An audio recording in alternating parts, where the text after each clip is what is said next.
folks at the tables, if you could move to whatever seats you need to be in. And thank you to all the participants. We have all of our candidates here. Give me just one sec, and then we're going to get started.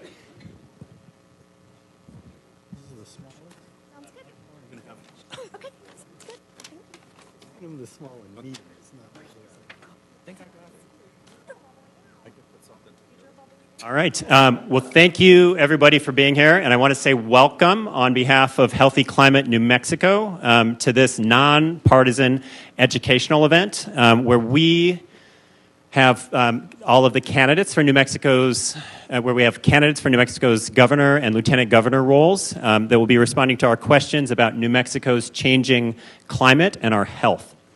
My name, and we can go ahead and get the slides started here. Great. So my name is Paul Charlton. I'm an emergency medicine physician, and I proudly live and work in Gallup, New Mexico. Yeah, thank you. So like all of the other people that are part of Healthy Climate New Mexico, we are health professionals who are committed to working to keep New Mexico livable and to see all communities here thrive. I think like many of you, we see things are changing in our state. We have a lot more extreme heat events that come through emergency departments, people that have issues with floods and droughts and wildfires that we just didn't see a few years ago. And we're approaching all of these changing climate challenges as a health issue. So that means we're working in a nonpartisan way, trying to be constructive, trying to find solutions that make the lives of all New Mexicans better. So excited to see so many people here tonight as we work to collectively tackle some of these big challenges. I do want to introduce Healthy Climate New Mexico's new executive director, Ashley Proud. Ashley, could you raise your hand in the back? If you have not had a chance to meet Ashley, please introduce yourself after. We're thrilled to have you in this role, Ashley. So thank you very much. And I know that there are some other legislators and decision makers here. So thank you to Representative Roybal Caballero, Representative McQueen, Representative Cates, and any of the others that I've missed who are here tonight. So we appreciate everybody's presence. Could we go to the next slide, please? And want to say thank you to all of the exhibitors, the partners that have been working collaboratively with us. We really appreciate the common work that's going on. So thank you all for being here tonight. For some housekeeping items on the next slide, the room has several exits. You can see it in the back. If you need restrooms, there is one set of restrooms if you go out and to the right through the foyer. There's another set of restrooms if you go out to the left and around the corner to your left. The room does have quite a few people in it, so we do ask people to be cognizant of the noise and our conversations here just to make sure that we're able to hear the candidates' responses very clearly. For the agenda, we can go to the next slide. This is going to be a set of round-robin style questions that will be offered to each of the candidates. We have 7 questions in all, and the questions were formulated collaboratively based on the audience members' pre-registration questions that they asked, questions from the membership of Healthy Climate New Mexico and many of our partner organizations. So really appreciate all the work that went into those questions. The questions were sent out 2 weeks in advance to all of the candidates so that they would have time to prepare for those. And for any of the candidates that have surrogates representing them, that has allowed the surrogate to be able to speak on behalf of the candidate.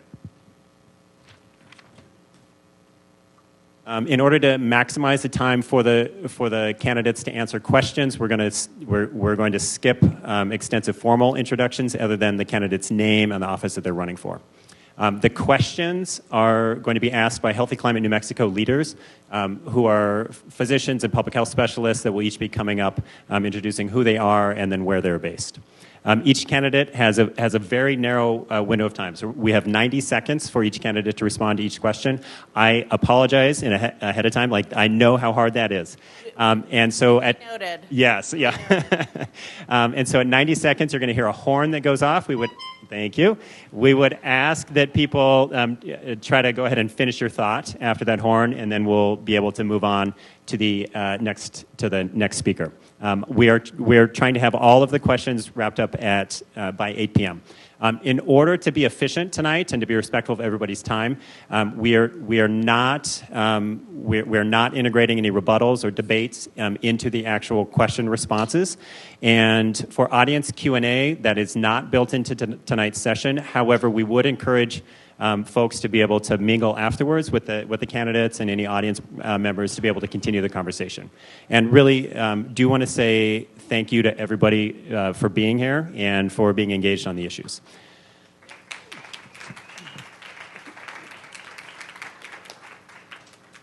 So eventually all of the questions and the responses will be aired on the Healthy Climate New Mexico YouTube channel. And there are many people that are signing in virtually right now.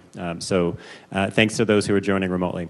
For tonight's forum guests, we appreciate all the candidates who are attending. And we note the receipt of respectful notes from candidates who were unable to attend tonight due to conflicts. All known candidates for the governor and lieutenant governor office were invited to tonight's event. So just in terms of the general order here, so we have for the candidates for governor that are present, we have candidate Sam Bregman with surrogate Eric Schnurr representing there. And then we have candidate Deb Holland with surrogate Demise Foster, who is signing in via Zoom. We have candidate Ken Mayagashima, who is present here. And then for lieutenant governor, we have candidate Jackie Lee Onsures, candidate Harold Pope, and candidate Maggie Toulouse-Oliver. And with that, we are going to go ahead and get started. So I would ask that our first questioner go ahead and come up. And the order for this question is going to be for candidate Sam Bregman's camp. You'll start, and then we're going to move down in the order. So thank you all for being here. Good evening. My name is Kristen Graziano. I'm from Taos, New Mexico. And our first question concerns greenhouse gas emissions. In every corner of our state, New Mexicans are already suffering significant harm from extreme weather and hazards related to climate change. Extreme heat, wildfires and smoke, poor air quality, flooding, drought, and even more mosquitoes are all harming our quality of life and health. Last year, over 70 medical organizations declared the climate crisis a health emergency and called upon governments, businesses, and citizens to act to reduce our reliance on fossil fuels and urgently reduce greenhouse gas emissions. From a financial standpoint, according to NOAA's National Centers for Environmental Information, since 1980, New Mexico has experienced 38 weather or climate-related disasters with losses greater than $1 billion each. 11 of these occurred since 2020. The science is indisputable. Burning fossil fuels and the resultant greenhouse gas emissions are warming our planet. Our state contributes to these emissions. These emissions come at a very high price to our state budget, despite the revenue gains. We are grateful that New Mexico has made serious strides in reducing our emissions, however, much more is needed. So our question to you is, do you support efforts to further reduce greenhouse gas emissions in New Mexico? If so, what are your specific recommendations for doing so? And if you do not support efforts to reduce New Mexico's gas emissions, what are your reasons? Thank you. Can everybody hear me okay? Yes, great. So most of you will recognize, sorry? Okay, there we go. Most of you will recognize that I am not Sam Bregman. I want to thank the one woman who thought I was. My name's Eric Schnurr. I'm a policy advisor to Sam, and I'm probably the only non-New Mexican in the room. I just flew in from Philadelphia.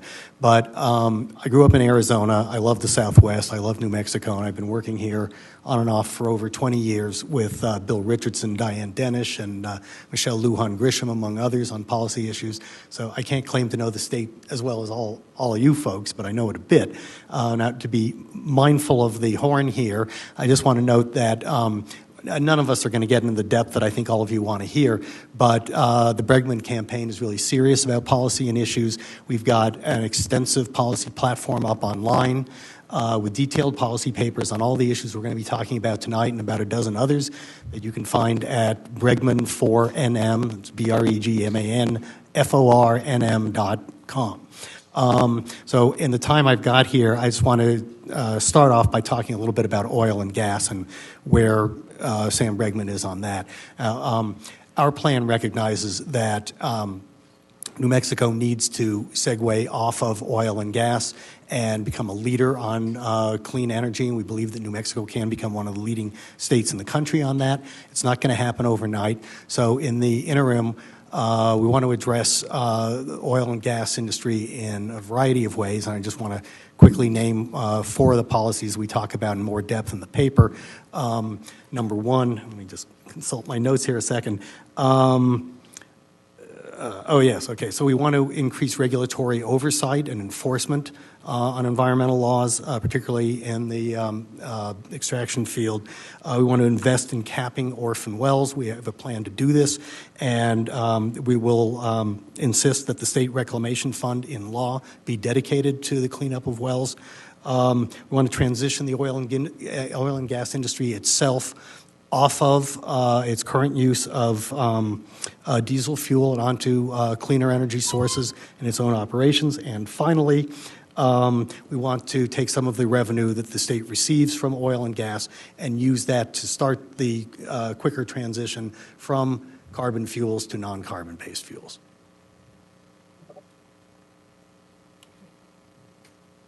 Okay, so real quick, I'm going to see if I can get extra credit because I didn't get the questions, but I'm going to just off the cuff. So my name is Ken Miyagi-shima, right? So there's a little tutorial. So Miyagi, like the Karate Kid, okay? And then Shima or Shima, for those teach a word in Navajo, means mom. So Ken Miyagi-shima. I was the mayor of Las Cruces for 16 years. So some of the things that I'm going to talk about, some of the things that I did as mayor in Las Cruces. So as far as reducing greenhouse gas emissions, I did support the plant closure there in Farmington, the coal plant. In Las Cruces, we were one of the first cities to support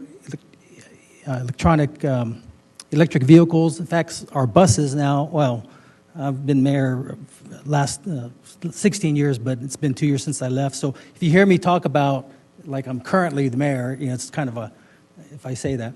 Anyway, so the city does have a fleet of electric vehicle buses, and then we do have energy-efficient home programs to make sure that the people don't lose their energies and kind of make the city, cleaner as far as we're concerned. So anyways, I just wanted to kind of say that a little bit. I know we're going to also talk about some renewable energy, and I'll talk a little bit about that when I get there, but we were one of the first cities to put solar on our commercial buildings in the city as well. So I do support reducing gas emissions. And remind me what that little horn was about. What is that when I'm supposed to stop when you... That's correct. You're supposed to stop when you hear the horn. Or finish your thought when you hear the horn. Okay. Well, I have my little timer here, so...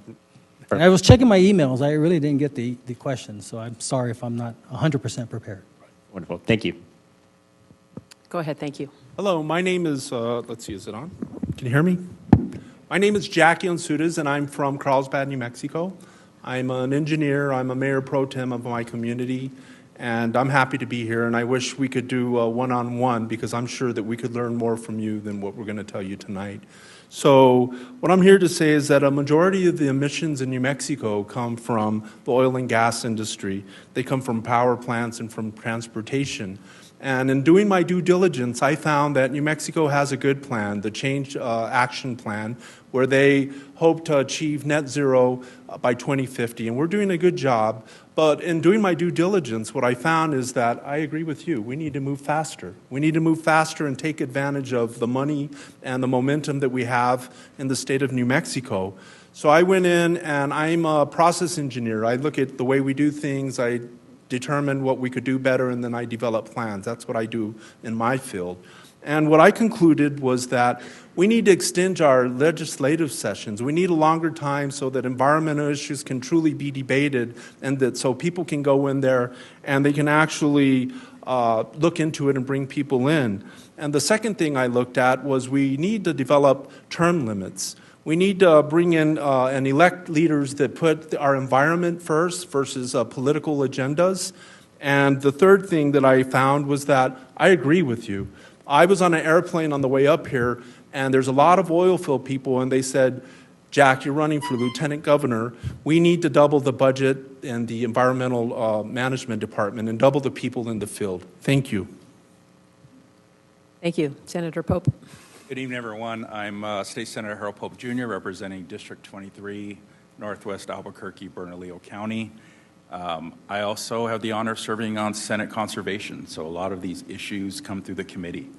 And so my answer to this is absolutely yes. We have to do what we can with emissions in our state. This is an issue I hear from constituents all the time, especially our young people. And we have to be honest with ourselves. Our generation has not done enough. And look what we're leaving to the future generations and this planet, what we're leaving behind. We have to do more. We are at the epicenter of not only the United States, but the world when it comes to the Permian Basin and the emissions. And so what I would propose is we need to have even more emission reductions. I know people are scared of that and the cost of that. But what's the cost to the health and the lives of New Mexicans, not just here, but around the country? And we need to look at that across all sectors, transportation, industry, manufacturing. What more can we do? We need to look at ending any type of loopholes and regulations in the oil and gas industry. They still continue to leak methane and vent and flare. That is even causing more damage to our planet. I'd like to see us do even more large-scale investments in renewable energy and transportation. We need to see more community solar. We need to be doing that. And we need a rapid, just transition framework set up so that we are helping the workers that are in those industries make a living wage and move on to a better career and a better life. Thank you. Thank you. Maggie. Good evening. My name is Maggie Toulouse-Oliver. I currently serve as your Secretary of State. I want to thank Healthy Climate New Mexico and my colleagues here tonight for being present and for all of you being part of this, I think, really meaningful discussion. As you know, I've been in New Mexico government for almost 20 years, and I'm coming up on my 10th year in the Secretary of State's office. But with that being said, what many of you may not know is that I used to be an environmental advocate. I worked for the League of Conservation Voters here in New Mexico. I'm looking at my friend Oscar Simpson right here. We worked together quite a bit back in the day. And so I support continued efforts to reduce emissions. That is no question. And New Mexico has a gold standard Energy Transmission Act that is going to require us to get to 0% industry emissions by 2045. That is clearly not enough. There is clearly more work to do. What I have noticed that's very interesting to me as an environmentalist in the last, especially 10 years, is that formerly called oil and gas, now termed energy industry in New Mexico, has really gotten invested in this as well. And they're really committed to diversifying. We'll talk more about this, I think, as we get down the road. And so I think that's where we need to continue to move. Thank you. Thank you. And I believe we have a candidate on for Deb Haaland online.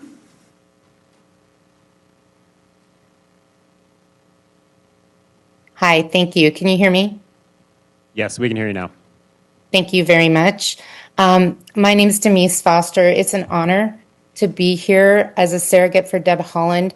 I'm with Conservation Voters New Mexico, and I want to talk about Deb. Deb grew up in Laguna, very close to what was once the largest open pit uranium mine in the world. The workers who mined uranium and the communities who live nearby have borne the burdens of increased health impacts and air and water contamination, and that legacy continues every day. This firsthand experience is what informs the way Deb is approaching this issue. Deb's administration will uphold and expand the progress our state has made and build on it so we can reach zero greenhouse gas emissions by 2050 or sooner. It's just simply the right thing to do for our people, our planet, and our economy. New Mexico can be a leader, and Deb knows we have that technology now. The corporations driving our state's largest polluters, chiefly the oil and gas industry, have made pledges to reduce emissions, and now we need to hold them accountable. They're making record profits in New Mexico and have more than enough resources to ensure they are good neighbors while they make those profits. Thank you. Thank you, and thank you to all for your comments on this complex issue and for coming today. We really appreciate it. Thank you, Christine. Wonderful. Thank you, everyone. So we'll do our next question, and for this round of questions, we'll start with candidate Miyagishima. Good evening. Thank you all for coming. My name is Christine Dobbin, and I'm born and raised in Anthony, New Mexico. An important solution to both the climate pollution crisis and the affordability crisis is to switch as quickly as possible to clean, renewable energy sources like solar, wind, and geothermal. Because they are cheaper, cleaner than fossil fuels, renewables accounted for over 90% of new energy added to the world's energy grids in 2024, according to the International Renewable Energy Agency. New Mexico has benefited from the growth of renewable industries here locally, and so it's important to keep growing the sector of our economy. Last year, legislation passed, including HB 289, which sets New Mexico on the road to catching up with other states.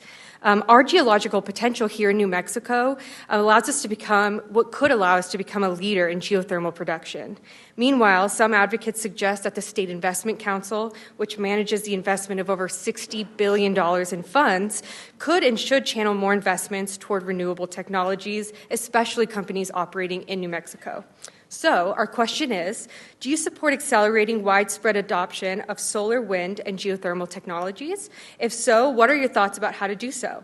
Prioritize these industries for state investment fund decisions, increase tax credits for individuals and businesses to invest in renewables, or do you have other ideas for growing renewables in New Mexico? Thank you so much. All right, thank you. So I've got a question. How many of you know what the name of Truth or Consequences was before it became Truth or Consequences? The name of the city? Hot Springs. So on the west part of New Mexico, there's a lot of hot springs that are a lot of water that if you deep dig about maybe a mile or so, it's going to be really hot and salty. So if you go to my website, kenfornewmexico.com, I have a idea, basically. The most expensive part of a water desalinization plant is the power to generate, to run the plant. So I came up with this in grad school to, if we dig deep enough, we capture that steam, turn that into geothermal power to run the desalinization plant, we should have a lot of water that's available. And that's one of the ideas that I had. And I noticed, and I appreciate the Senate, because they did a study on geothermal, and there's some companies that are moving into New Mexico spending a lot of money to develop geothermal. So that's one, I do support that. Also, as far as solar, as I mentioned earlier, my comments, we were one of the first cities to do solar on our commercial buildings, City Hall, Aquatic Center, Convention Center, and we were very supportive of community solar, although I think the electric companies made it really large buildings, so I wanted to see it a little bit smaller so that people can have access to that. So I'm very supportive of renewable energy and all that it entails. So I'm trying to do this before I get the beeper. So thank you very much. I like geothermal. When Stephanie was running against me, I was like, oh, she's going to beat me to the punch, because the governor had such a great idea, and I said, where's the maps? Geothermal for New Mexico is a great idea, but it's strategic. It's not throughout all New Mexico. New Mexico generates a significant amount of energy right now through renewables. I think it's about, we're doing really good. It's at about 50%. But we need to do a little bit more and empower families to gain the benefits and not just the industry. And what I think is that I think we need to help families with up-cost fronts. We need to provide them maybe with some solar cells that they can put up on their roof. And maybe we need to expand the community solar microgrids to where not only homeowners could benefit from it, but renters and everybody else could benefit from it too. And we need the money from the legislature. And we need to use rebates. You talk about tax incentives. it's easier to have the money in your pocket and do it than write it off on your taxes. And I pay a lot of taxes. So I just say it's easier if you show me the money, I'll get it done. And the guy next door, he will be the guy that comes in and takes my money, and that's how we build a sustainable, renewable industry. And that leads to the last part, is that we need to support local businesses. We need targeted gross revenue taxes, to where if you're a renewable small business in New Mexico, we're going to reduce your taxes. Right now, I think it's between 5 and 9%. They need a break. Businesses in New Mexico need a break. So that's what I have. Thank you. Thank you. So I would support all three. You know, not only is renewable energy cleaner, it's becoming actually even a cheaper source of power. And so we need to be moving in that direction. New Mexico is prime for solar, one of the best states in the country. We have the Rio Grande Rid for geothermal, and we have wind on the eastern part of the state. So some of the things that I would propose, I think we need to do more with our State Investment Council, investing in renewable companies, especially locally, grow our own. I'd like to see some expanded tax credits to family, small business, and farmers to adopt rooftop solar, battery storage, and geothermal systems. I'd like to see us increase our workforce pipelines. I think we've done a lot in the legislature, but we continue to need to do more, because some of these jobs are living wage jobs, and they're going to be really important for the future, but for the livelihood of our citizens. And then I'd like to see us expand community solar, especially for those renters and folks living in an apartment building. They want that clean energy, and they want access to it. So the way I look at it also is we need to make sure these renewable dollars stay here in New Mexico, not only as jobs, innovation, but this will actually help us create healthier communities. Thank you. I will, thank you, echo a lot of what my colleagues have said again. I also, I think it's important to note that renewables made up 90% of new global power in 2024, and New Mexico should be a leader in this. There is no reason why we cannot. We have the land, we have the wind, we have the sun, and of course we have the NUZIA transmission system. And so some additional thoughts that I have to what my colleagues have already said here tonight, directing state tax investments towards renewables and diversify our portfolio even further, expanding tax credits for families, I'm trying to keep this close to my mouth, and businesses installing clean energy, creating workforce programs, as was mentioned previously, so oil and gas workers can transition into those high-paying energy jobs they choose as we continue to diversify. Because that's the important piece, is we are in this transitional phase. So we need to make sure that these oil and gas workers are trained to work in the new economy of energy in the state. And, at the end of the day, this is about adding opportunity, right? Not taking it away. So thank you. Thank you for your question. And online? Oh, I'm next. Thank you. So Deb Holland believes New Mexico can become the renewable energy capital of the country. In the face of all the devastating attacks on climate progress by the Trump administration, Deb knows that the state must step up. As Secretary of the Interior, she managed over 70,000 career staff and $18 billion in an annual budget. There's no other candidate in this race with that experience. She played a key role in making the largest clean energy investments in our nation's history, and she will bring that experience to the governor's office. Here's some of the things that she intends to do. She's going to recruit more clean energy projects to our state that hire New Mexicans into good-paying union jobs, give them the training they need, and lower energy costs. Make New Mexico a competitive place for projects with tax credits and other incentives that ensure New Mexicans benefit. Help New Mexico businesses and residents install solar, heat pumps, and more efficient cooling systems through rebates and tax credits. Pursue sustainable practices in state government and use their purchasing power to bolster clean energy and conservation. Balance protecting ecosystems, wildlife, and sacred sites with expanding clean energy. Cut the red tape to expand clean energy transmission, just like she did with SunZia, and engage with tribes and all stakeholders before decisions are made. Thank you. Thank you all so much for being here. Yep. Sorry, we have one more response. I apologize. Sure. So New Mexico has actually been a policy leader on renewables for quite some time. Hold it up. Does this work? There we go.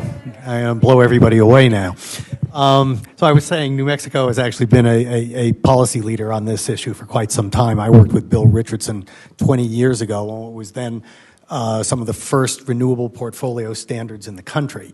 Those have obviously been upped and accelerated under Governor Lujan Grisham. So the real question you face now is, well, how are we going to meet those standards, which are pretty high? I want to give you a three-part answer on that. And basically infrastructure, foundation, and then the energy verticals that you can build on top of that. I don't think we've talked enough about the importance of infrastructure in order to do address all the energy areas that you were asking about. And that's the first thing that's in Sam's plan, and we have a pretty extensive discussion of this. There needs to be grid modernization and expansion of transmission capacity, because otherwise you're not going to be able to have the renewable energy verticals that you want to have in the state, and not only in the state, but throughout the state, to every community in the state so you can reach it. So the infrastructure has to be built on that. Some of you may know that Sam is kind of a natural negotiator, and when you hear, accelerating, building, things like that, that can sound bad to a lot of people. But what Sam's belief is that the way that you accelerate, this is too bad now. The way that you accelerate is not by cramming things down people's throats, it's by bringing them together and working things through, and that's why we want to bring financial support, legal support, technical assistance to communities throughout the state, landowners and tribal governments, to help them to reach quick the resolution of siting. Then I guess I'm going to have to skip the other two areas I was going to talk about, but thank you very much. Thank you so much. Thank you for those answers. For this next question, the first response will go to candidate Ansouras. Oh, that's good, because I was going to say repeat that question. So.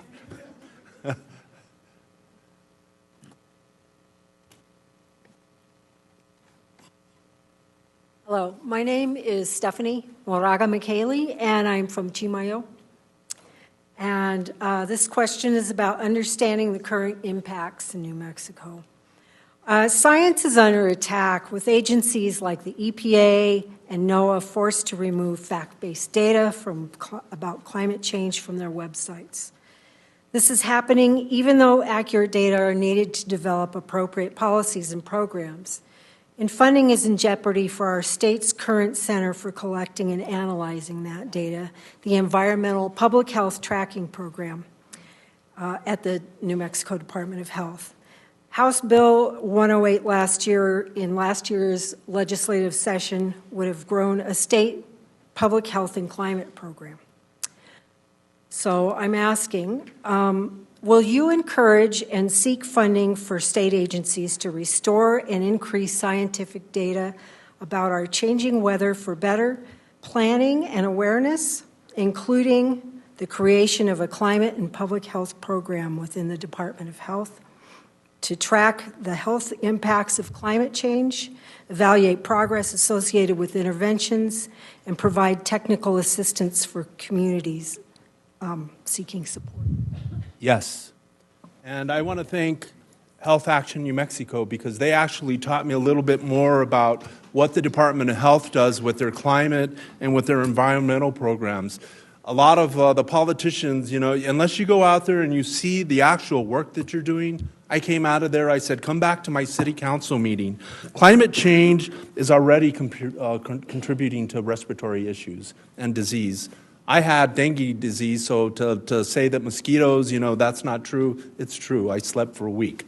The climate and public health programs within the Department of Health, they act as an early warning system for the people and the citizens of New Mexico, and it's important that we fund these communities.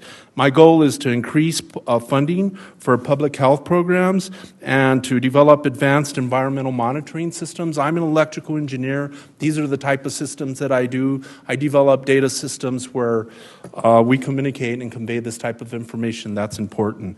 And I want to ensure, and as I say this, I think about the downwinders group, and I think about my grandma saying, you know, the fish just aren't biting like they used to, or there's sure a lot of people dying here. She wasn't educated. She was a simple lady. I'm educated. I'm a scientist.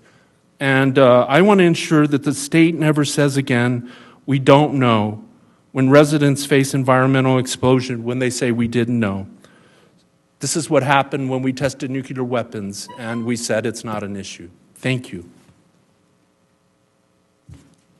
I'm going to try to kiss this mic and talk a little louder. So the answer is yes. My background, I was a chemist in the Air Force and worked on satellite programs.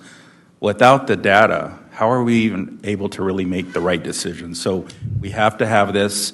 We can't be allowing it to be defunded. So I want full restoration. I support the Environmental Public Health Tracking Program. I also think we need to create a climate and public health program within the Department of Health. We need to be monitoring heat illness, wildfire smoke impacts, respiratory disease, and climate-driven health changes, because we are already seeing that. We also need stable funding to our state agencies to do the job. We see this a lot in the Environment Department right now, holding oil and gas accountable, but it needs to be happening in this area. We also have to partner with everyone and expand this. It can't be just Albuquerque. We have to involve everyone, our tribal, rural, urban, north, south, east, west. Everyone has to be part of this.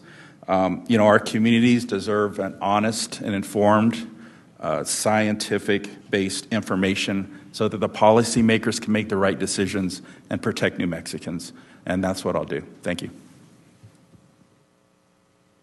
Well, first of all, don't get me started on how much funding we are going to need to start to supplement as a state to counteract the absolutely deplorable policies of the Trump administration.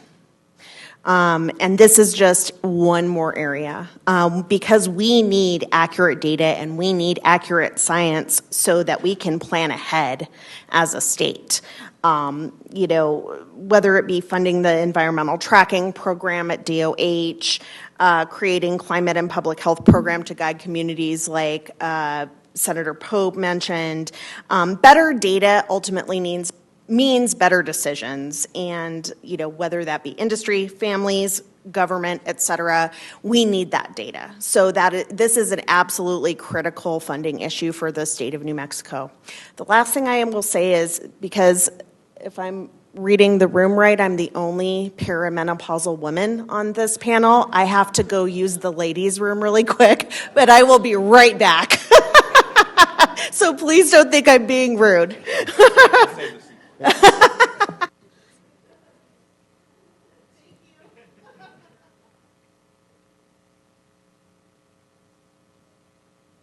So I think we'll be going, there we go, to the Zoom. Yeah, thank you.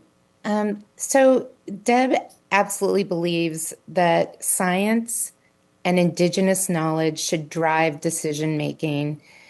She established a climate task force within the Interior to coordinate climate change mitigation and adaptation efforts, ensuring the department used science and the indigenous knowledge in those decision-making. Relatedly, the department allocated $100 million to tribal governments to address climate change issues that were very unique to their communities.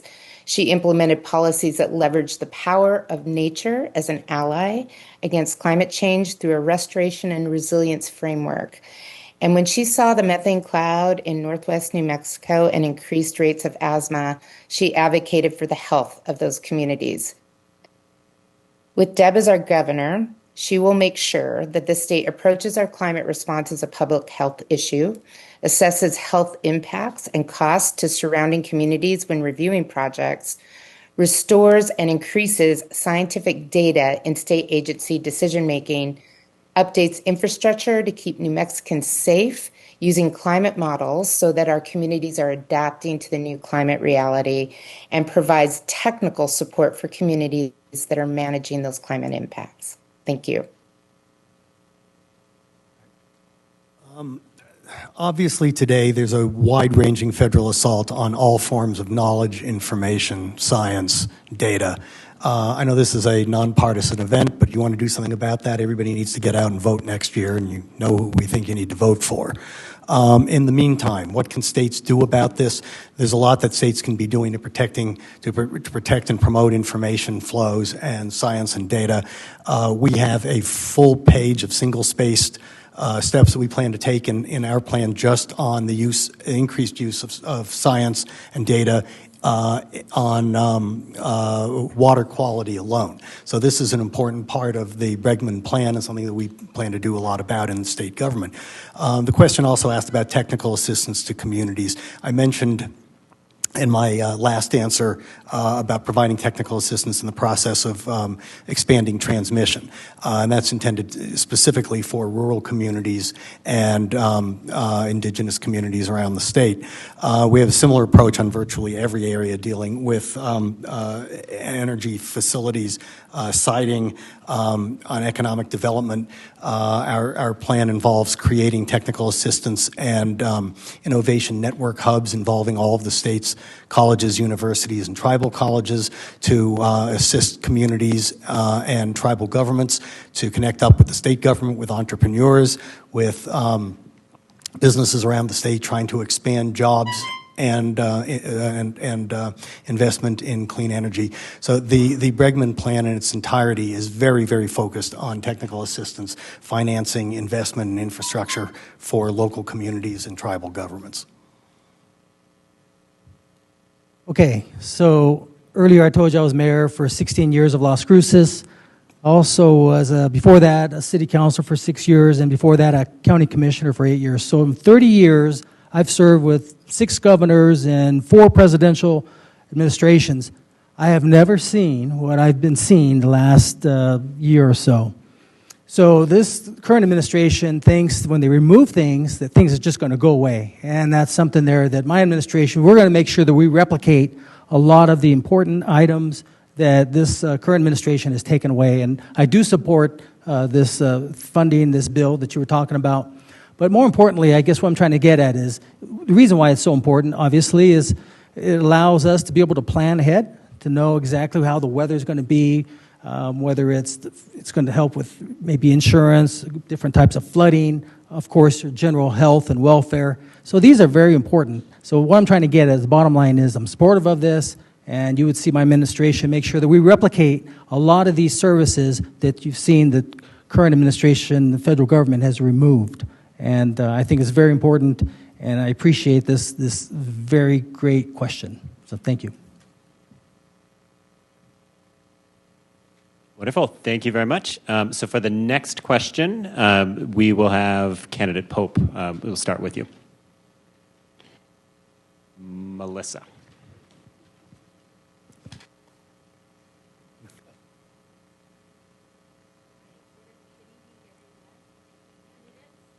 I think it's off. Now it's on. Testing. There you go. Good evening, and thank you, candidates, for the responses thus far. My name is Melissa Riley. I'm a member of the Mescalero Apache tribe down south in Otero County. I live at the Pueblo of Laguna, and I am going to be asking you our 4th question of the evening, and starting off by, given rapid changes in technology and exponential decreases in cost, it is clear that the long-term future for energy competitiveness lies in renewables. New Mexico's economy and communities risk being left behind in the global energy transition if we cling to a declining industry. Also, the health harms caused by oil and gas production impact everyone who lives near the wells and refineries. Every community and every family in New Mexico deserves an opportunity to live a healthy, thriving life in our state long into the future. So I have a 2-part question. How do you propose to support communities and households that have historically been dependent on the oil and gas industry to transition to more sustainable long-term jobs as oil and gas are phased out?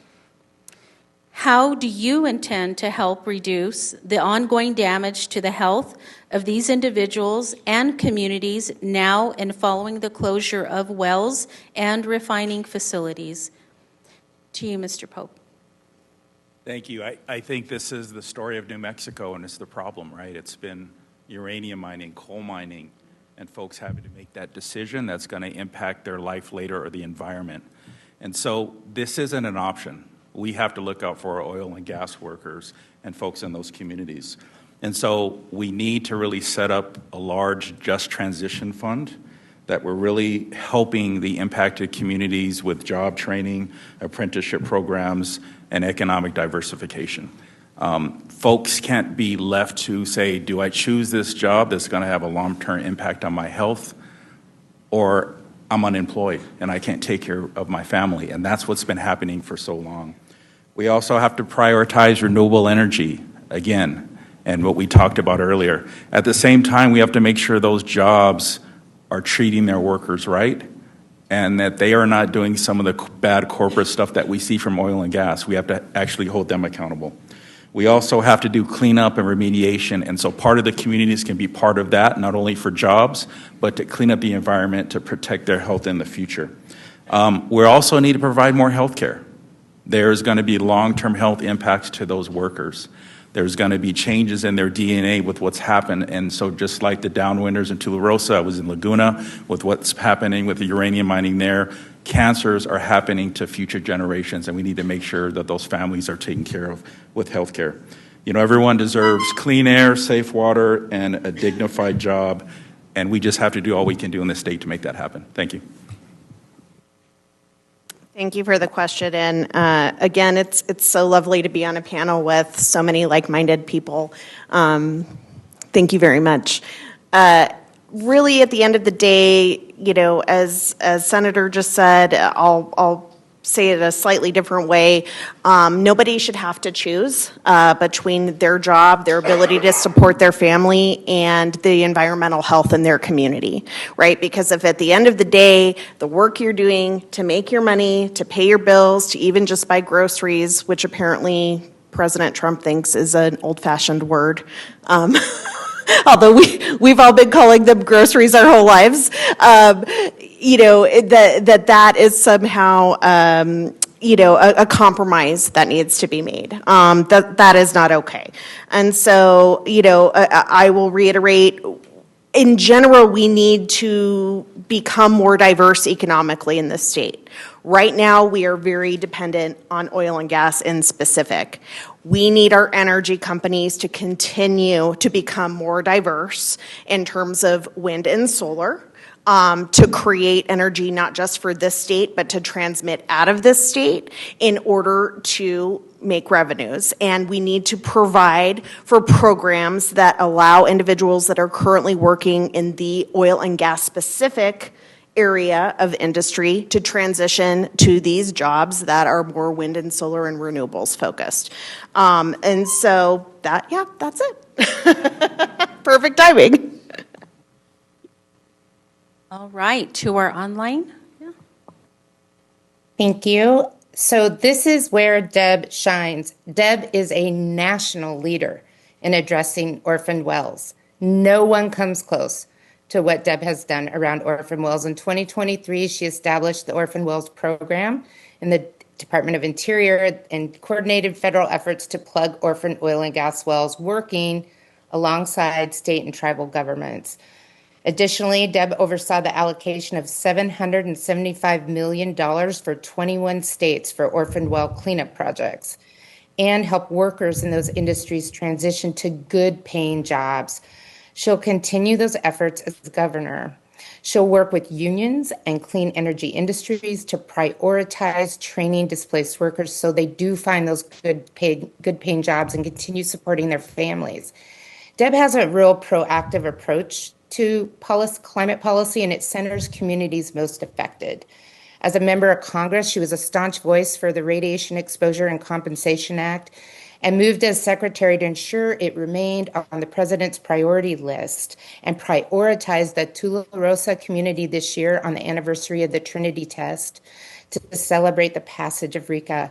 As governor, she will work to ensure New Mexicans can access the compensation they deserve for the health impacts that they sustained advancing the country's nuclear exploration programs and other harmful environmental industries.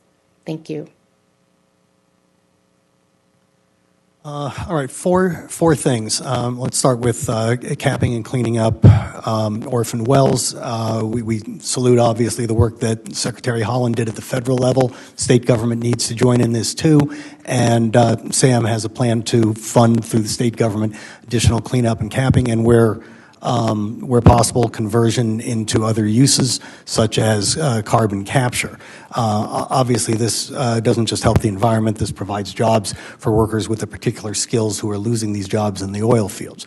Number two, as we've talked about to a good degree already, through investments, incentives, infrastructure, and technical assistance, we need to make sure that the new energy economy is moving out to the entire state. Same is true of other technologies that can create the economy of the future. We want to make sure that all of New Mexico, and particularly rural and indigenous communities, have access to the help that they need in order to bring these industries and grow these industries throughout the state.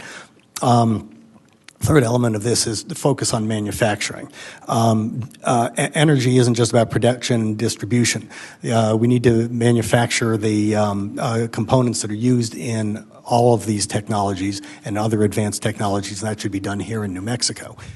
Those are exactly the kinds of jobs, not just in the places, but the kinds of jobs where people will be losing jobs because of the decline in the oil and gas industry, and that's a main focus of our plan.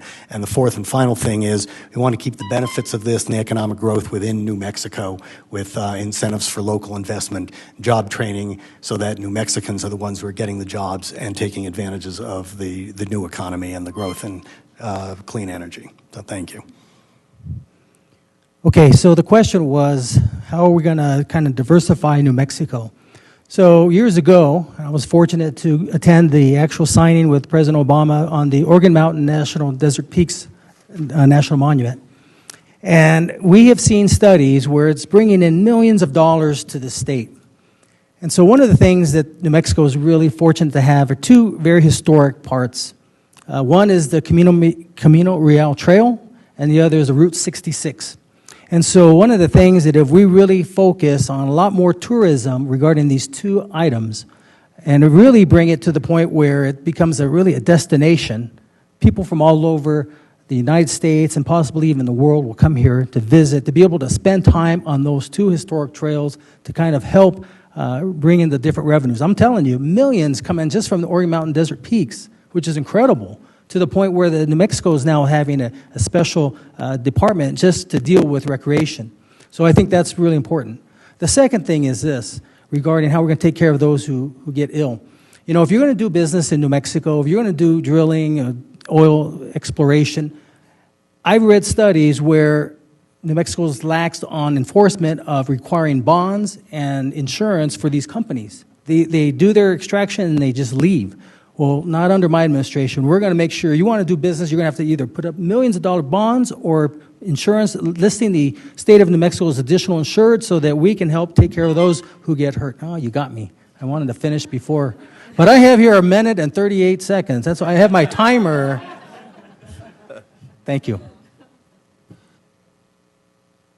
Melissa, thank you. I'm that person before oil and gas. I went to school, I got an electrical engineering degree. I'm from Carlsbad, New Mexico, and there was no work in our region. I left, and after my mom died, I came back to be with my dad. But the oil and gas industry in our region feeds a lot of families, and I represent those people here today. I'm from Loving, New Mexico, and this is a deeply personal issue. It's important that me, from my side of the state, tell you guys what's going on there. Oil and gas sustains a lot of families, and it runs the engines of New Mexico. So when people poo-poo the oil and gas industry, they have to remember that oil and gas pays for our education. They pay for the wonderful, wonderful universal program that the governor put out for child care, and they help contribute to the $68 billion nest egg that we have. Oil and gas is important to us, and we have to work together, and we have to meet in the middle. When you talk about alternative strategies to replace the oil and gas, something that I was looking at were deep brine water mining technologies to develop clean water technology. Right now, there's a lot of water that's down deep in our ground, and we pull it up, we mine it, and anybody in the state of New Mexico can do that. You don't need a permit. And you do what Ken said. You take geothermal if you're up north, you take wind, you take whatever. We're in a drought and it's natural. And environmental technology trade schools in high schools. We need smarter green school programs in our high schools. So thank you. Thank you. Wonderful. Thank you, everyone. So for the next question, yeah, Janice, perfect. We'll start with candidate Toulouse Oliver.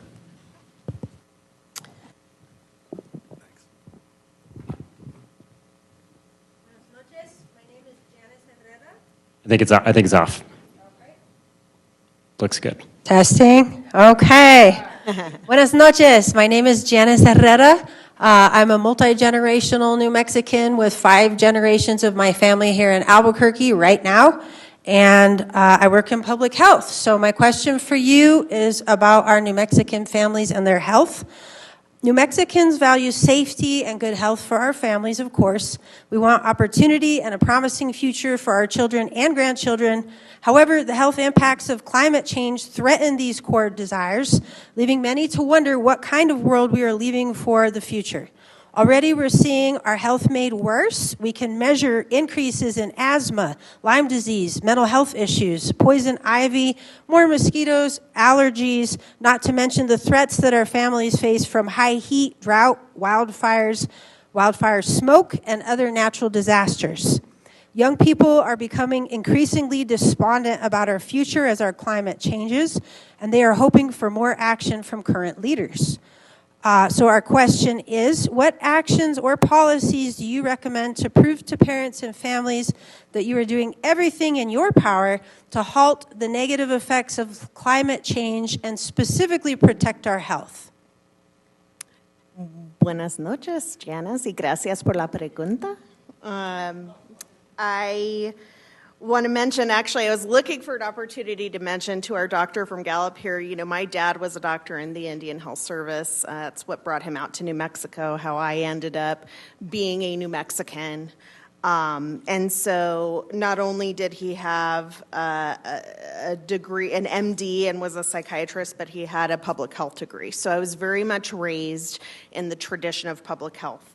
And I could not agree more that climate change is affecting public health to a deleterious degree here in our state and of course, around the world. So what do we need to be doing? We need to be expanding public health programs. Again, not cutting out funding, not making it harder for us to do these programs, increasing funding and increasing programs and public health programs, especially to address things like asthma, allergies, and heat-related illness, mosquitoes, et cetera. Investing in resilience infrastructure to prevent families from disasters, because that is another key part of the problem, and working with all sectors to reduce risks without sacrificing economic strength. And by that I mean we can take action now in order to ensure hope for future generations. So this investment that we make now can help us ensure a good public health policy for New Mexico in the future. Thank you. Thank you. We'll transition online. Thank you so much. Deb cares so deeply about this issue and protecting families.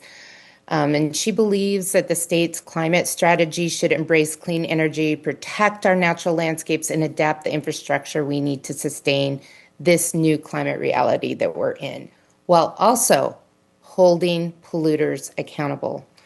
In Congress, she introduced the Environmental Justice Legacy Pollution Cleanup Act to reconcile historical pollution in marginalized communities and address the associated health disparities caused by environmental hazards. She also introduced the Transform, Heal, and Renew by Investing in a Vibrant Economy Agenda resolution, which laid out principles for achieving environmental justice averting climate catastrophe, and creating economic opportunity for communities to thrive. Her climate agenda includes those same principles, and she'll work with all communities, from farmers, ranchers, and large industries to tribal and local governments and community organizations, parents, and young people to implement solutions that protect the health of communities. She'll support policies that move New Mexico's industry towards our net zero goals by 2050 and earlier to ensure our families are less impacted by harmful pollutants. She supports increasing funding to existing initiatives like the amazing Community Benefits Fund to ensure local communities have access to resources to help mitigate, repair, and prepare for climate-related incidents that impact health. Thank you. All right, so I think this is an interesting question because it asks about, are we doing everything possible? I don't think any of us anywhere are doing everything possible we can to save the planet. But you have a particular impediment to that here in New Mexico because of the extent to which the state's economy, and particularly the state government and its finances, and especially your education system and the excellent early childhood initiatives that you have in the state, the extent to which all of that is dependent at present on oil and gas revenues. So our plan directly addresses and has details on how to restructure the entire state economy and the state's financial structure. Is that everything that you can possibly do? No, it's not. It's a start. But so far, it's the only detailed plan that's been put out there by a gubernatorial candidate, and we're proud of that. As we've talked about here this evening, the extent of our plans include transitioning off of non-renewable sources, helping to transition the oil and gas industry off of its own sources of pollution and its own processes to reduce emissions, and to help the statewide to bring renewable sources to communities, rural communities, and tribal governments around the state. We have a detailed conservation plan as well that addresses some of the issues here in this question that I'm going to come back to in question 7 to address wildfires and water conservation as well. So we'll get to that 2 questions from now. Okay, so in 2008, Governor Richardson was concerned that children were getting a little bit heavy, and he asked me to come up with a plan. He didn't want to see kids get diabetes. So in 2008, we started a plan called the Mayor's Fitness and Nutrition Program, and I was able to share with different mayors throughout the region this program, and it was very successful. In fact, we took second place in a national contest. Senator Bingaman, Senator Udall recognized it, and we got some pretty nice accolades. It was about eating 5 servings of fruits and vegetables, no more than 2 hours of screen time, 1 hour of exercise, and 0 sodas. The American Beverage Association didn't like that. But that was important, okay? And so that's one of the things that I wanted to talk about. Also, real quickly, I know I told you about my last name, but on my parents, on my paternal side, I'm Japanese. On my maternal side, Mexican and Apache. So I grew up watching my both grandparents and how they ate. Okay, so when we'd visit on one side, it was a lot of fish and a lot of other stuff. The other side, it was really good food, but it was a little bad. And so informational videos is very important so that you don't have diabetes a lot. And so that's important there. I want to make sure that cities and counties, when they have, for the landlords, have air conditioners. A lot of times you'll see cities, they require heating, but they don't require air conditioning. And I think that's important to do that. And then community gardens. I think that's very important. Okay, thank you. You have a fast clock. Hey, my turn? Yes. Wow, good. Okay, basically we need to be open, fact-based, and communicate this is the essentials. There's a lot of New Mexicans that are skeptical, and we hear a lot of extreme voices and conflicting voices, and we need to return to science and local data. I know I was with a state leader from your environmental department, and they said this climate and greenhouse emission thing it's a joke. We spend a lot of money and effort into it. And he said, look at the electronic cars. And I said, this is what I'm talking about, what we need to do. Electronic cars, let's talk about that. Electronic car does, in fact, emit more greenhouse gas when they're manufacturing it. But the reality is after 1 to 3 years, there's no tailpipe, there's no emissions, where a traditional gas car will emit for the next 12 years. Well, what about the batteries? The batteries are bad. The technology's changing. Well, you have to charge them. How are you going to get the power? We have geo, we have solar, so we have to do a better job of educating people on what the reality of the science is, and find that place in the middle where we can agree that, we're not going to go nuclear, but we're not going to stay gas, and let's meet in the middle. So thank you. That's my response. Thank you. I think there were a lot of points made, and so I want to kind of touch at the end where I think you were kind of asking us what we were going to do and trusting us. And I think it's about looking at our records and really what we stand for. And I think some of you in the room know me, and pushing back on things like produced water, that's really toxic waste, pushing back on hydrogen, pushing back on a lot of this greenwashing. So much so, I think I'm off the governor's Christmas card list, but that's okay. But it's about standing up for people and doing what's right. And it's not always popular. It's also important where you get your money from on your campaign and what you stand for. And I'm not here to say that you get a check, you're a bad person, but you need to be holding us accountable on what we do and what our actions are. With that being said, I think we need to strengthen our climate targets. I know with what we're doing, I think that's going to protect families. Look at wildfire mitigation, what we're dealing with the fire and smokes in our schools and our senior centers. Education and resilience planning. And finally, really looking out and talking with our youth and our indigenous communities. There's a lot of knowledge and a lot of things that they know and that they can teach us. At the end of the day, we have to look out for our families. They want that safety, that health, and they want to take care of their families. We have enough going on in Washington to be worried about things that we can take care of at home. Thank you. Muchísimas gracias. Y que viva. Wonderful. Thank you, everyone. So for our next question, we're going to start with Zoom for candidate Holland with surrogate Foster.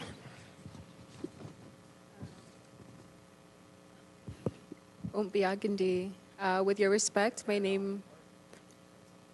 You just talk right in. Okay, better. Okay. Umbiagandi, with your respect, my name is Shanoa Scipio, and I come from the Pueblo of Santa Clara. As health and public health professionals, we're concerned about the future we'll be leaving to our children and our grandchildren if we don't stop the current practices known to contribute to increased heat in our state. Of all the cities in the United States, 3 of ours are seeing the biggest increase in days with temperatures of 90 degrees or more. New Mexico has warmed by 3.7 degrees Fahrenheit since 1970, and heat is the leading cause of weather-related death.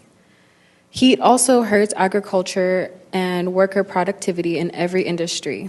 A proposed occupational health and safety rule is now being considered to protect workers on the job statewide and is supported by over 60 organizations. So my question to you is, what steps will you take to help New Mexicans protect ourselves from more extreme heat?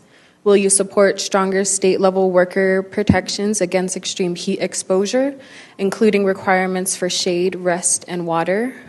And how will you ensure equitable access to cooling centers, fund energy assistance programs for low-income New Mexicans, and support and enforce current cooling ordinances?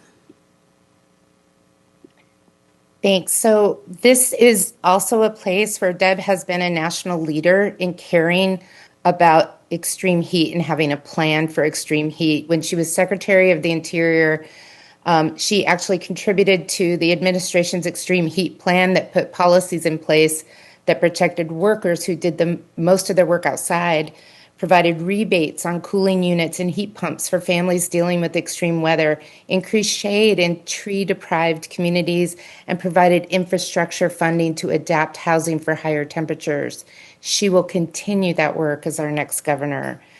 Deb understands that higher temperatures will put a heavy burden on our energy resources and that we need to expand our clean energy portfolio to meet that need without increasing carbon in the air. She'll invest in infrastructure updates, implement safety standards that keep workers safe, work with the private sector and the legislature to provide rebates and incentives to make clean energy accessible for families and businesses, and fund programs to plant trees in communities that need more shade. She plans to launch programs to help alleviate cost burdens for families experiencing extreme heat to ensure they can live comfortably when the weather hits, and for businesses to modernize their existing systems to drive costs down, not up.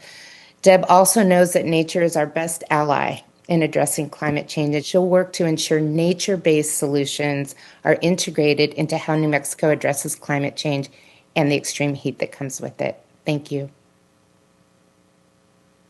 So, the very first conversation I ever had with Bill Richardson was about diabetes. But I want to talk about the heat issue because this is actually something that's of great personal interest to me. 30 years ago, I was the chief of staff to the governor of Pennsylvania, and we had a severe heat wave. One of our cabinet secretaries came to us with a plan to address the impending disaster of heat-related deaths that we were looking at that summer.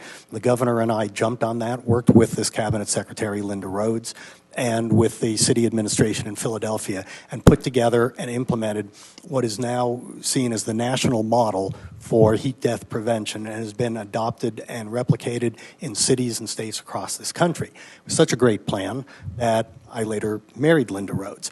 And now in our home, every summer, because of climate change, our air conditioning goes out, and we have to call people in to help us to get it going again. And it is severely hot because of that. Linda gets every worker who comes in to help in our house. There's these towelettes you can get that cool people off, and she gets some battery-powered handheld personal fans. We can do that in our house. Employers can do that too. There was a report you might have seen that just came out 2 days ago on California enacted a law of the type that you were talking about 20 years ago. It was just a study that came out on Tuesday showing that the number of heat-related deaths in California is far lower than in states where they don't have legislation like this. So that's why I'm proud to be working with Sam Bregman on this, because he is already at work with the unions in this state to put together legislation that will directly address this issue when he's governor. So I like to read, and I read about 7 or 8 newspapers every morning. And in today's Roswell Daily Record, it says, Arizona workers urge governor to finalize heat protection standards. So as governor, it's going to say, New Mexico governor, finalize heat protection standards, okay? So one of the things that is amazing, and growing up in New Mexico, I think probably since 55 years, it gets hotter, right? I remember growing up, we just had one air conditioner. I had to stand underneath it. But now you can't do that anymore. Things have changed. And so we were one of the first cities to have cooling centers way back when. After it hit 99.9 degrees, we turned those things on. The thing about it, though, is it stops at 5 o'clock. And so I want to look at incentivizing businesses who are willing to go a little bit longer, because those that are elderly, maybe those less fortunate, they can't, the heat just doesn't turn off at 5. In fact, it gets pretty hot 3, 4 o'clock in the afternoon. So that's one of the things I want to do. I am willing to pay extra for workers to do things, especially if it's contract, to work early morning or late in the evening, whatever it takes to get away from that heat. I think it's important. I'm looking right now at an idea where we could possibly use inmates to help build low-cost air conditioning to be able to provide to our elderly and less fortunate. And it's very important. I mean, it's getting hotter every time. Just even that little bit, it's challenging. I don't know how the people in Arizona. It's really hot over there. So it's getting hot over here, although it's nice and cool in there in Albuquerque. Thank you. I worked and lived in Saudi Arabia and the Middle East for a decade. I know what heat stress and street heat illness does. I believe that this is what you're talking about, Ken. The environmental department is working on an ordinance, and I hope that they pass it. So that's in the works. It's vital and it's important. I had small business owners from the Permian Basin come and they said, you know what this is going to do to our industry? Here's the way I think. When profits are increasing and CEOs are making 300% more and productivity is up, and a worker's just making a living wage, New Mexico is going to take care of our people. And it's important that we support that. And we need to absolutely expand cooling centers and assistance for seniors and low-income households. And I like the cooling ordinance that Albuquerque has. If you're a renter, you have to provide air conditioners for them. I have rentals, and I said, wow, this is going to be hard, because every time the renter gets mad, who's he going to call to come enforce it? But I sat back and I thought about, what about that senior? What about those people that are less thought of and stuff like that? I think it's a great idea, and the state needs to sort of look at what Albuquerque's doing and think about implementing that. And I believe that no worker or elder should suffer or die simply just because it's hot outside. Thank you. Thank you. So the answer is yes, and I've signed on to support policies that make this happen. Extreme heat is now the most deadliest weather-related threat in the United States right now. And we see it on the news all the time, especially in our bigger cities and communities that didn't need a swamp cooler, didn't need air, and you see people just struggling. And so what do we do as far as changing this? I would really want to support and make sure that we have heat protection standards all across the state. It's going to be a lot different in Las Cruces than it is in Raton, but we need to look at that. Things have changed. Increase the number of cooling centers, ensure that there's equitable access. It can't be just in Albuquerque. We need to look at our rural and tribal community as well. We also need to look at expanding energy assistance to families so they can actually afford to have an HVAC system. The swamp coolers are just not doing it anymore. And then make those investments in our communities for more trees so we can have more canopies and just more natural systems that really help our state be cool. At the end of the day, no worker should risk their life for a paycheck, and so we have to do all that we can do.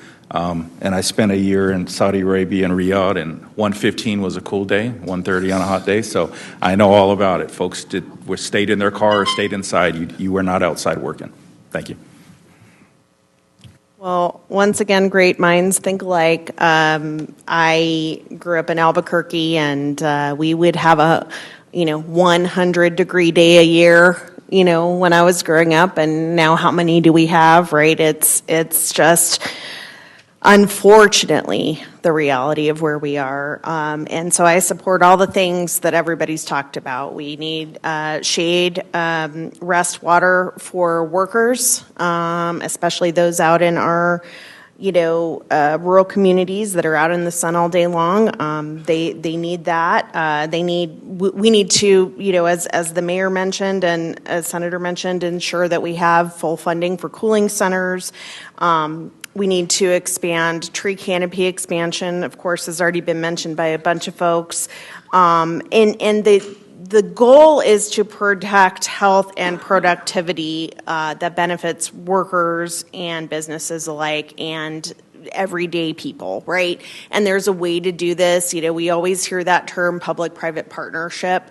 And I really think that in particular, the industries that benefit from having folks who work outside all day long can invest deeply in ensuring both worker and community protections around excessive heat. And the last thing I'll say is the swampers suck now, right? Like, they're just terrible. Like, they don't do anything. And it was such a nice thing growing up, and now we need AC. Thank you. Wonderful. Thank you very much for that. So for our final question, we will start with Surrogate Schnurr for candidate Bregman. All right, good evening, everyone. So my name is Nathaniel Matthews Trigg. I'm from here, Albuquerque. So to date, New Mexico has not made significant investment in climate resilience, while other states have made significant investments. Arizona, for example, established a chief heat officer position to coordinate heat prevention and response efforts. They have also dedicated funding for community-level public health action. Here in our state, some legislators have proposed a fund to support frontline communities, often rural and tribal, with actions such as retrofitting community spaces as resilience hubs. These hubs could provide essential services during extreme weather, like backup power, heating, cooling, and sheltering for residents. During the last legislative session, this proposal was introduced as House Bill 109, the Extreme Weather Resilience Fund. So with this context in mind, our question for you is this. If elected, would you support the creation of an Extreme Weather Resilience Fund? And what additional strategies would you support to enhance community adaptation and resilience? Thank you. Thanks for the question. And yes, we would support the fund, and in fact, we have a detailed conservation plan that talks about a number of other similar sorts of funds that we're calling for.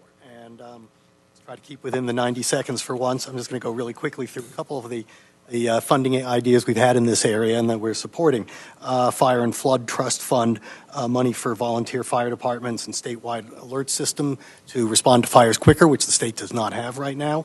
Wildlife Resilience Corps to clean away brush and open up clearance areas so that fires don't spread as quickly.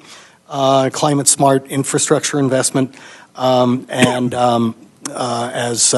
we heard from Secretary Holland's representative, part of our plan talks about the need to blend scientific insights with the knowledge of traditional and indigenous communities in how we preserve our environment and make it work going forward. So you put all those things together, and I hope that you'll go and read the climate resilience and conservation plan that we have online. And again, that's Bregman4NM.com. So thank you very much for coming out here tonight and listening to our discussion on all these important issues.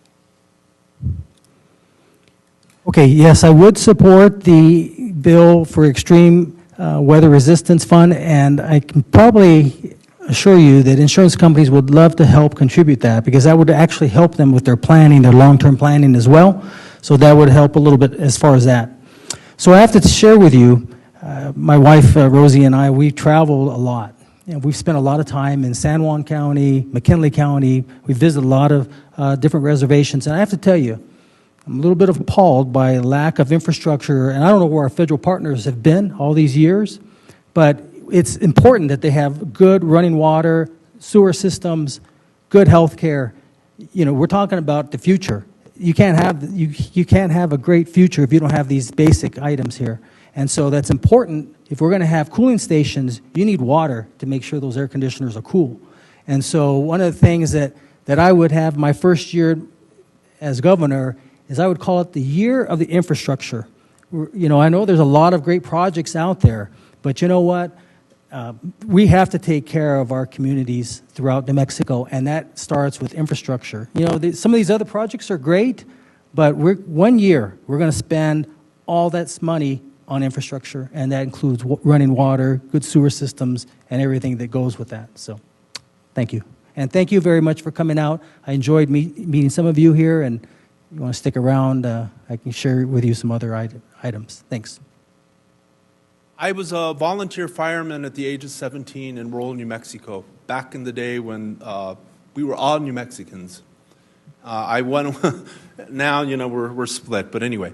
I moved on. I became a EMT, so, you know, I'm used to seeing emergencies. And you look at what happened in Ruidoso recently. They said, I grew up when the horn went off, everybody came out to see what's going on. Or when the neighbor's light went off, everybody was out there giving a helping hand. Today we have the telephones, we have the internets, but we have seniors and we have people that don't have this. So my background, I'm the state emergency response commissioner, and I'm a certified incident commander. So, you know, it's like what I want to do is I want to open up satellite offices in all the rural communities and work with them to develop risk assessments and develop action plans to come in and do what they said. When I was in Estancia, they came to me and they said, hey, there's 8 firemen here. We need more money. I grew up in emergency services, and we need to support them.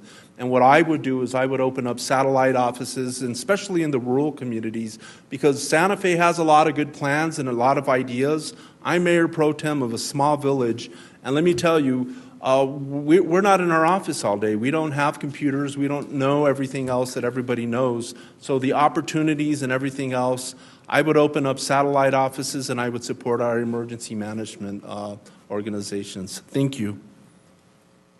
So I say yes, and I would support this effort. I'd also argue not only the resilience and the preparedness that we need to have a fund for the remediation. And I could just imagine if we had something like that with what we're dealing with the fires up north in Ruidoso, right? We could have done a lot to prepare, but now we're having to fund a lot of that remediation. I also support a statewide chief heat officer. That needs to happen here as well. I think that's important. Investing in more microgrids, battery storage, community solar. We did pass a bill for municipalities and tribal communities to have rooftop solar and battery storage. We need more money in that. That is also really resilient. I can tell you from my military friends, even in Ukraine, those solar-powered battery storage things are more resilient. They're, you know, when things are getting knocked out or a weather disaster, but in that case, it's war. It is so resilient for those folks to have power. We also got to make sure that we're developing hubs, supporting our tribes and local governments, communities that don't have the GRT base to fund this. And so that's why I think this fund would be so important. And finally, we just got to make sure we're scaling up our watershed restoration, forest management, and our fire adaptation projects in the state. And once again, thank you for having me here. You gave me a reason to wear my green suit tonight, so thank you. I know, I'm jealous of Senator's suit. I was like, this is the closest I could get to green. It's got like teeny tiny little bits in it. I know. Well, yes, agreed. Thank you again. So yes, I support the Extreme Weather Resilience Fund. All of the things that have been talked about already are things we need to do: community resilience hubs, statewide heat response plan.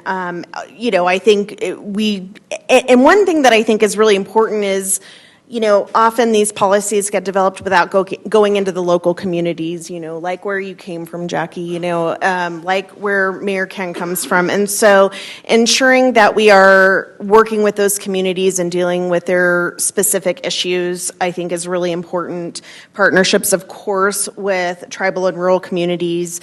The last thing that I'll mention is just that as your Secretary of State, one bill that I've been trying to get passed, and I know Senator has supported this, but we need to keep moving it forward, is we have these natural disasters that often occur around elections, and we have people that get displaced from their home county, and they're not able to vote because they're not physically in their home county, and they don't necessarily know how to get an absentee ballot. And that's another piece of this too. It's like at the end of the day, if we want any of these changes to happen, people need to be able to vote and be able to have their voice in the process, and particularly if they've been displaced or have experienced a natural disaster or some sort of other related issue. That is why all of these issues are very important. Okay, done talking. Thank you. Appreciate you. Hope for your vote.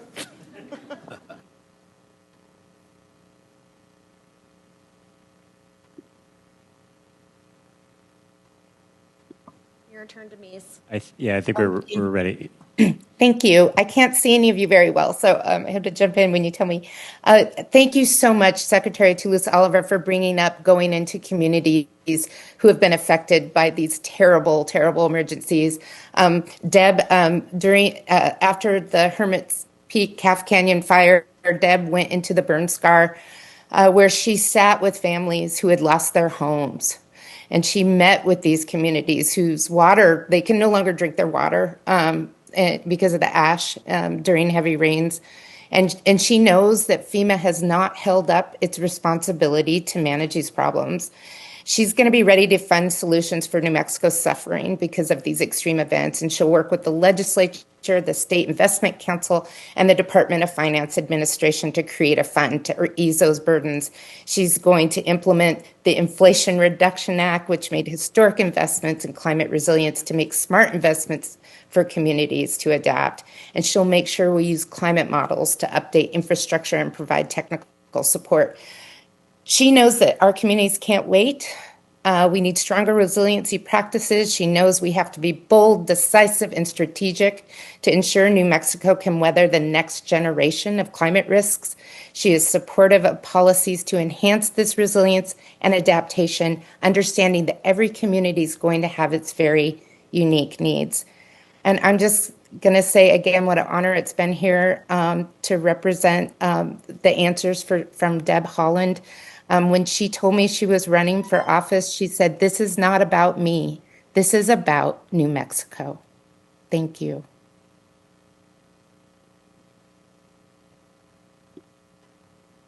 Thank you very much. Thanks. So I want to say thank you to everybody and all the candidates. We're finishing on time as promised. And so I realize how hard that was. So way to go, everybody. Thank you to all the audience members for taking time to come today and all the organizations that came. And really, thank you for engaging these issues. We're all in this together and really appreciate that. People are welcome to mingle afterwards and ask some more questions. But really, thank you, everybody, for joining tonight. Thank